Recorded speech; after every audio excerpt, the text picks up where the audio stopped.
Marcus Taylor exhaled sharply as he knelt in front of his apartment door, his hands steady as he worked to replace the faulty lock.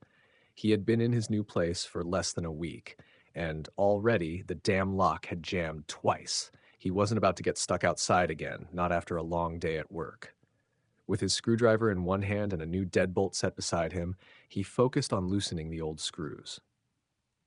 The quiet suburban complex had seemed like a good idea when he moved in. Peaceful, well kept, the kind of place where he could mind his business and not worry about drama. But the stares from a few neighbors had been impossible to ignore.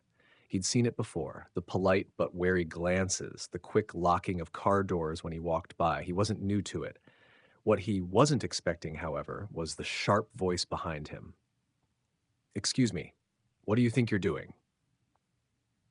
Marcus sighed before turning around. A blonde-haired woman stood a few feet away, arms crossed tightly over her chest. She wore a light pink cardigan over a white blouse, and the way her lips were pursed told him she had already decided he was a problem. He wiped his hands on his jeans and answered, "Changing my lock." Her frown deepened. "That's not your door." Marcus blinked. "Yeah, it is." He turned back to his work, hoping she'd get the message. But Karen wasn't going anywhere. "That's apartment 2A, she said, as if she had caught him in a lie.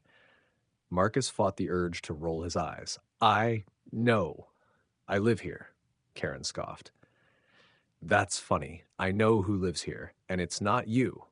Marcus clenched his jaw. He had dealt with this kind of nonsense before. The kind of people who thought they were neighborhood security just because they had nothing better to do. "I moved in last week," he said, his patience thinning. "Check with the leasing office if you don't believe me." Karen didn't budge. Instead, she pulled out her phone. "I don't have to check with the office. I'm calling 911. You have 10 seconds to step away before I report a break-in." Marcus stared at her, his frustration bubbling into anger. "Are you serious?" Karen's fingers flew across her screen. "Yes, I am." The line started ringing. Marcus exhaled slowly, gripping his screwdriver to keep his hands from shaking with rage. He had done nothing, and yet here he was, about to explain himself to the police. Then something small dropped from inside the old lock. A tiny, folded piece of paper. Marcus's anger briefly faded as curiosity took over. He picked it up and unfolded it. The handwriting was rushed, desperate. "If you're reading this, you're in danger. JT." His chest tightened. "Hello, officer?" Karen's voice rang out. "Yes, I'd like to report a suspicious man breaking into an apartment." Marcus barely heard her anymore. His eyes were locked on that note, and suddenly he realized that whatever was happening here was much, much bigger than some nosy neighbor with a phone. Flashing red and blue lights bounced off the walls of the apartment complex as two squad cars rolled into the parking lot. Marcus sat on the steps outside his unit, his hands resting on his knees, jaw clenched tight. He had stopped arguing with Karen after she placed the call. There was no point.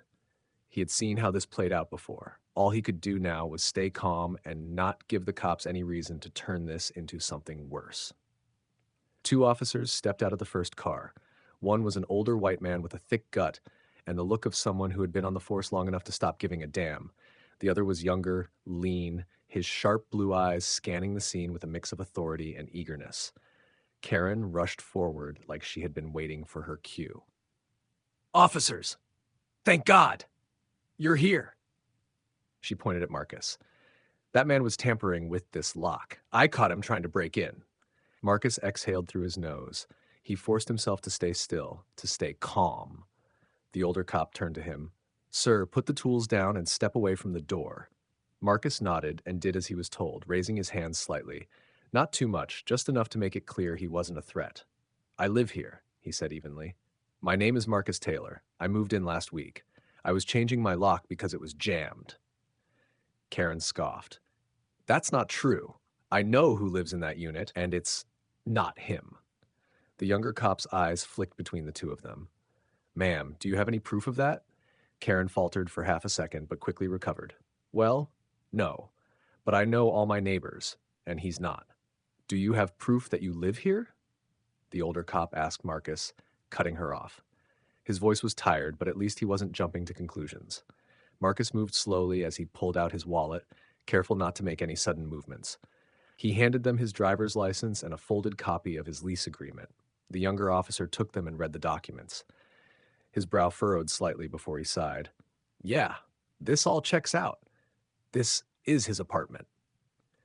Karen's face twisted in disbelief. What? That can't be right. The older cop pinched the bridge of his nose. Ma'am, you just wasted our time. Karen sputtered. I was just trying to do the right thing.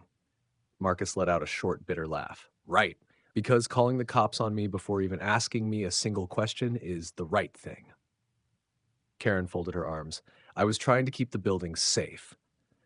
The younger officer shot her a pointed look. Ma'am, next time, maybe confirm things before assuming the worst. Karen opened her mouth like she had something else to say, but for once, she stayed quiet. The cops turned back to Marcus.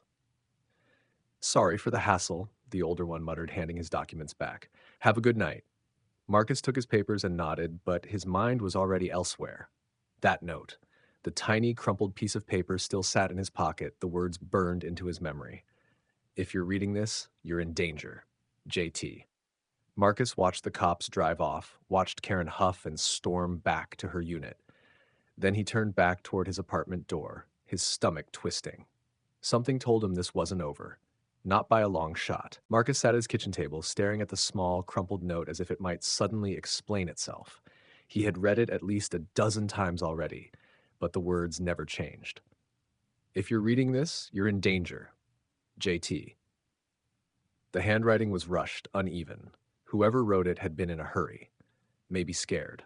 Marcus leaned back in his chair, exhaling slowly. He had been in this apartment for barely a week, and now he was wondering if he had walked into something he shouldn't have.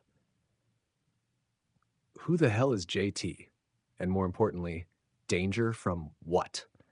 The sound of Karen's voice earlier still grated on his nerves, the arrogance, the certainty that he had to be up to something wrong, even though he was just minding his business. But as much as he hated the situation she had put him in, she wasn't his biggest problem right now. That damn note was. Marcus picked it up again, flipping it over between his fingers. That's when he noticed something. There was more writing. He squinted, bringing the paper closer. On the back, written in the same shaky handwriting, were 4 words, Do not trust 3B.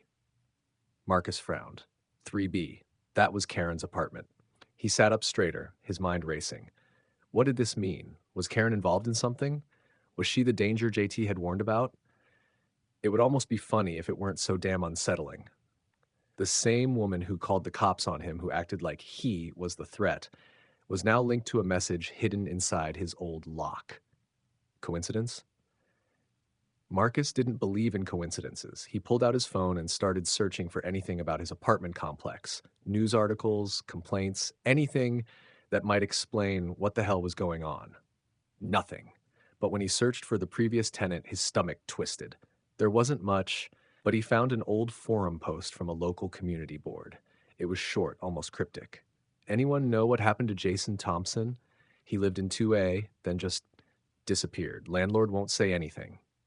Jason Thompson. JT. Marcus gripped the phone tighter. His predecessor in this apartment had vanished. And before he did, he left behind a warning. Marcus' eyes drifted to the note again. Do not trust 3B. His instincts screamed at him that this wasn't just paranoia. Something had happened in this apartment before he moved in, and whatever it wasn't over. A knock on the wall made him jump. It was coming from the unit next door. 3B. Karen's place. Marcus went still, listening. Another knock. Then silence. He took a deep breath and stood up, shoving the note in his pocket. Maybe this was nothing. Maybe he was letting his mind run wild. But deep down, he knew better. Something was wrong here. And he was going to find out exactly what it was. The next morning, Marcus woke up with the note still on his nightstand. It had taken him hours to fall asleep, his mind racing with possibilities. Who was Jason Thompson? What had happened to him? And why did he feel like he was walking into the middle of something he didn't understand? He couldn't just let it go. After getting dressed, he headed straight for the leasing office. If anyone had answers, it was the people running the building. The receptionist barely glanced up from her computer when he walked in. Morning. Morning. How can I help you? Marcus leaned on the counter. I just moved into 2A. I had a quick question about the previous tenant. The receptionist finally looked at him, her expression shifting. Why do you ask? Marcus studied her face. There was hesitation there.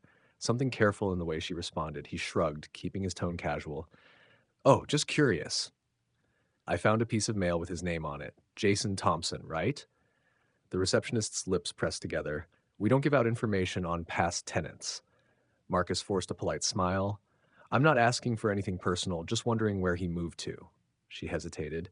He didn't, she finally said. Jason didn't move out. Marcus frowned.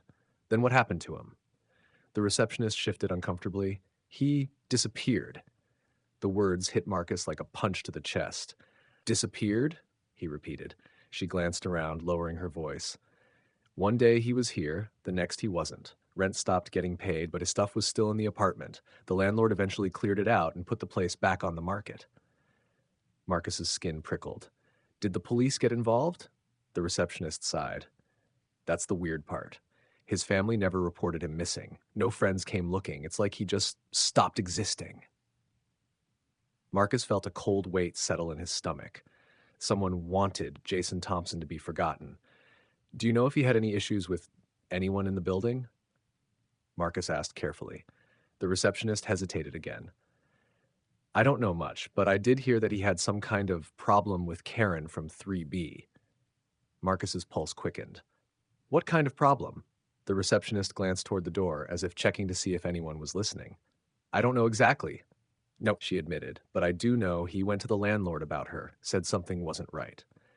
Marcus's mind was spinning. Jason Thompson had tried to warn someone about Karen, and now Jason was gone. Look, I really shouldn't be talking about this, the receptionist said, lowering her voice even more. But if I were you, I'd stay away from her. Marcus nodded slowly. Yeah. Thanks for your time. He walked out of the leasing office, his thoughts racing. So Jason had been worried about Karen, and now Jason had vanished. Marcus pulled the note out of his pocket, staring at the words again. Do not trust 3B. His heart pounded. He needed to find out exactly what Karen was hiding. The knock at the door was soft but urgent. Marcus had been sitting at his kitchen table, staring at his laptop screen, trying to find anything about Jason Thompson that could tell him what he had gotten himself into. But there was nothing. No missing person reports, no social media accounts, no trace of him, as if he had never existed. And now, Karen was at his door. Marcus took a slow breath before standing up. His gut told him this wasn't just some neighborly check-in. Whatever was going on, she was a part of it. When he opened the door, Karen was standing there, her usual smug confidence gone. Her face was pale, her lips pressed together, and for the first time since he met her, she looked nervous. We need to talk, she said quickly, glancing over her shoulder. Marcus folded his arms. Oh, now you want to talk? Karen swallowed. Please, just let me in. Marcus hesitated, every instinct telling him to slam the door in her face. But then he remembered the note. Do not trust 3B. Letting her in might be dangerous, but not letting her in might be worse. He stepped aside. 5 minutes. Karen slipped in, her eyes darting toward the windows, as if someone might be watching. She stood in the middle of the room, twisting her hands together, struggling to find the right words. Marcus leaned against the counter. Start talking. She took a shaky breath. I didn't know you'd find the note. His muscles tensed. So you did know about it? She nodded, looking at the floor. I knew Jason left something behind. I just didn't know where. When I saw you changing the lock, I panicked. I thought... She stopped herself. You thought what? Marcus demanded. Karen's eyes lifted to his. I thought maybe you'd find out the truth. Marcus felt his pulse hammer in his ears. The truth about what? Karen hesitated, then whispered, about what happened to Jason. A cold wave of fear crawled up Marcus's spine. He had suspected she knew something, but hearing her say it confirmed everything. You knew him, Marcus said. It wasn't a question. Karen nodded slowly. Jason, he figured it out. He figured them out. Marcus frowned. Who? Karen's breath hitched. The people running this building. The landlord, the property managers. They aren't just renting out apartments, Marcus. They're running something else. Something bad. Marcus's skin prickled. What are you talking about? Karen looked toward the door as if expecting someone to burst through at any second. Jason started noticing weird things. People moving in, then disappearing. The maintenance guys going into empty units at night. He started asking questions and then... Marcus felt his stomach twist. Then he vanished. Karen nodded. I told him to Stop. I told him to just mind his business, but he wouldn't listen. And now he's gone. Marcus exhaled slowly, his mind racing. He had walked into something much bigger than he realized. You called the cops on me, he said suddenly. Was that part of this? Karen flinched. I thought. She swallowed. I thought if they scared you off, you'd leave before you got too deep. Marcus ran a hand over his face. Jesus. Karen took a step closer. Listen to me, Marcus. You have to leave. Right now. Pack your things and go. Marcus looked at her, his jaw tightening. No. Karen's eyes widened. What? He shook his head. I don't run. And I'm sure as hell not running from this. Karen grabbed his arm, her nails digging in. You don't understand. You stay here, and you'll end up like Jason. Marcus pulled away. Then I guess I'll have to find out exactly what happened to him. Karen stared at him, her face full of something between fear and respect. Then 3 sharp knocks pounded on the door, not soft, not hesitant, authoritative. Karen went rigid.